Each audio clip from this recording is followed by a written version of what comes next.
The grinder I sent in was so smooth, like this one. Just, you could spin it. This one, now that I got it back, catches. It's hard to turn. Can turn, just louder. I put this adjustment in the middle, but you can kind of see that it's just not smooth anymore.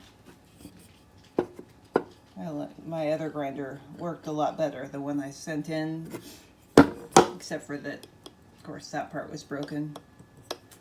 But anyway, yeah, I can send this back. I'd like a new body. That would be great.